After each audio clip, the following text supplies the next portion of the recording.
was making a millionaire. Being the illest hustler that the world ever seen. Used to fuck movie stars and slip coke in his dream. A corrupted young mind at the age of 13. Nigga never had a father and his mom was a fiend. She put the pipe down, but for every year she was sober. Her son's heart simultaneously grew colder. He started hanging out, selling bags in the projects, checking the young chicks looking for hand-run prospects. He was fascinated by material objects, but he understood money never bought respect. He built a reputation because he could hustle and steal, but got locked once and didn't hesitate to squeal. Criminals he chill with didn't think he was real. See, me and niggas like this have never been equal. I don't project my insecurities on other people. He feed them for props like addicts with pipes and needles. So it felt he had to prove to everyone he was evil. A people-minded young man with infinite potential. The product of a ghetto-bred capitalistic ritual. Coincidentally, dropped out of school to sell weed. Dancing with the devil, smoked until his eyes would bleed. But he was sick of selling trees and gave into his greed.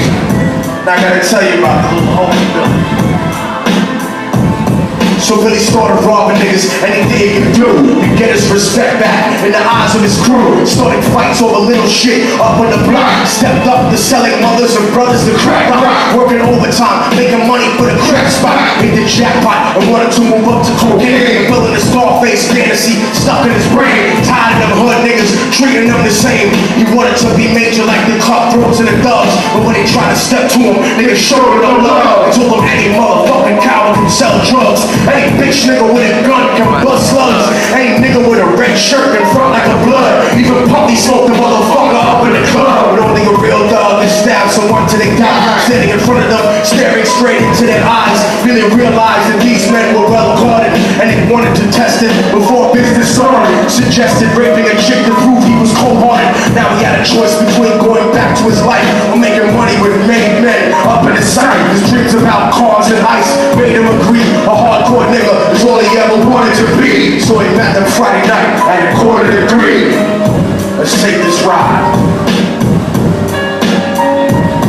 They rode around the project slow while it was raining, smoking blunts, drinking and joking for entertainment. Till they saw a woman on the street walking alone at 3 in the morning, coming back from work on the way home. So they quietly got out the car and followed her, walking through the projects and darkness swallowed her. They wrapped the shirt around her head and knocked her onto the floor.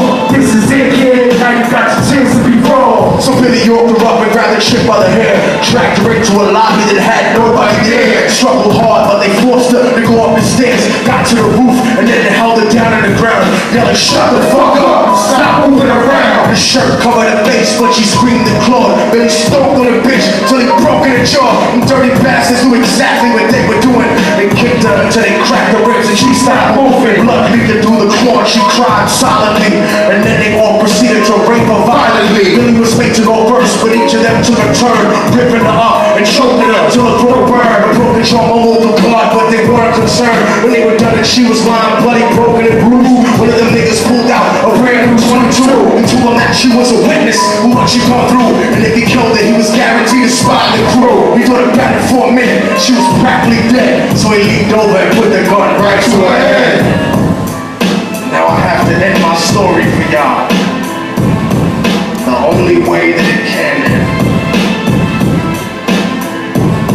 Right before he pulled the trigger and ended her life, he thought about the cocaine with the platinum and ice. And he felt strong standing alone with his new brothers. Cocked the gat to her head and pulled back the shirt cover. But what he saw made him stop and cringe and stutter, cause he was staring into the eyes of his own mother. She looked back at him and cried cause he had forsaken her. She cried more painfully, and when they were raping her, his whole world stopped. He couldn't even contemplate his corruption that successfully changed his fate. And he remembered how his moms used to come home late, working hard for nothing, cause now what was he worth? He turned away from the woman that had once given the bird and cried out to the sky cause he was lonely and scared. But only the devil responded cause God wasn't there. And right then he knew what it was to be empty and cold, and so he jumped off the roof, died with no soul. They say death takes you to a better place, but I doubt it. After that they killed his mother and never spoke about it. And listen, cause the story that I'm telling is true, cause I was there with Billy Jacobs and I raped his mom too. Now the devil follows me everywhere that I go. In fact, I'm sure he's standing along when you at my shows. And every street cycle listening to Little Thugs flow. Gonna be standing right next to you and you wouldn't know the devil grows inside the hearts of the selfish and wicked. White, brown, yellow, and black color is not restricted. You have a self-destructive destiny when you're inflicted, and you'll be one of God's children and fell from the top. There's no diversity because we're burning in a melting pot. So when the devil wants to dance with you, you better say never. Cause the dance with the devil